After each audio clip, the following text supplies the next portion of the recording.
घर में बारात आने ही वाली थी। नेहा बड़ी बेसब्री से इंतजार कर रही थी। सज धज कर फोटोग्राफी का बुखार परवान चढ़ा था।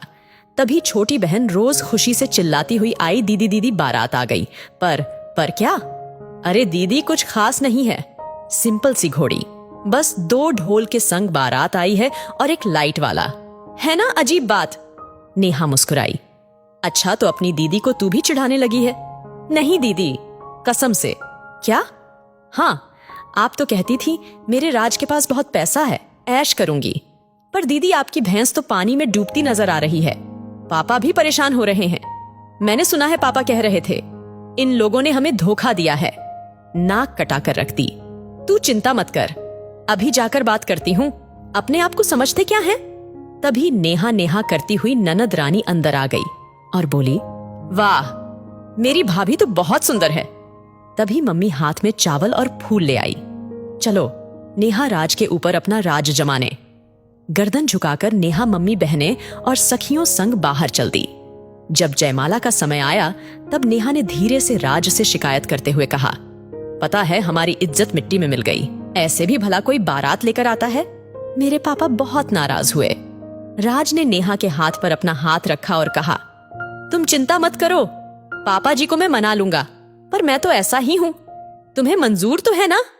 वरना अभी फेरे नहीं हुए हैं, मना कर सकती हो।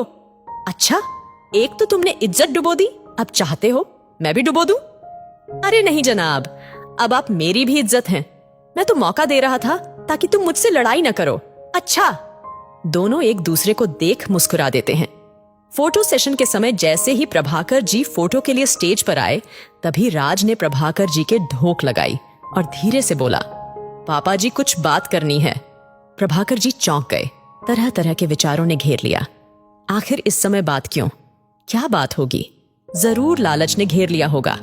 पता नहीं क्या मांग होगी, मैं पूरी कर पाऊंगा भी या नहीं। इसी सोच विचार में कब राज पास आकर खड़ा हो गया, पता ही नहीं चला। राज ने कहा, माफी चाहता हूं पापा जी, मैं बहुत हल्की बारात लेकर आ गया, पर मुझे लगा यह सब फिजूल खर्ची होती है। मेरी एक आदत है, मैं जितनी चादर होती है उतने ही पैर पसारता हूं। ऐसा नहीं है कि मैं नेहा को कोई कमी आने दूंगा, पर मेरा मानना है कि इन फिजूल खर्ची बचाकर इन रुपयों से मैं कई गरीब बच्चों की जो ख्वाहिशें तो रखते हैं पर पूरी नहीं कर पाते, उनकी ख्वाहिशें पूरी करके उनके चेहरे पर मुस्कुराहट ला सकता हूं। कई गरीबों का पेट भर सकता हूं, कई गरीब कन्याओं का विवाह करा सकता हूं। आज की पीढ़ी वैसे भी दिखावे की तरफ दौड़ रही है। ऐसे में गरीब माँ बाप तो मारे जाते हैं, कर्ज के बोझ तले दब कर रह जाते हैं।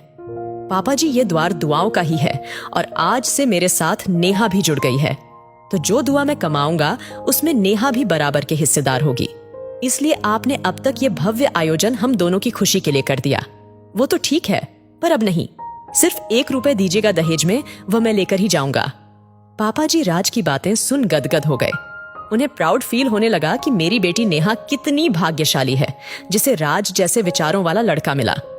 पापा जी नम आंखों को पोंछते हुए बोले, चलो अब फेरे का समय हो गया है।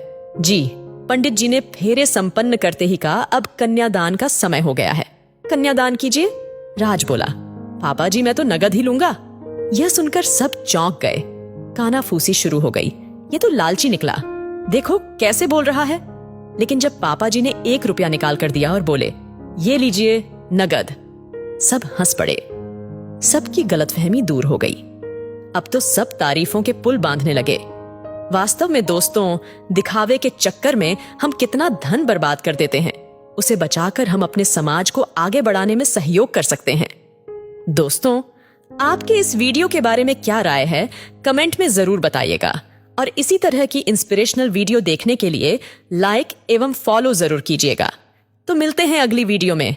आपका बहुत बहुत धन्यवाद।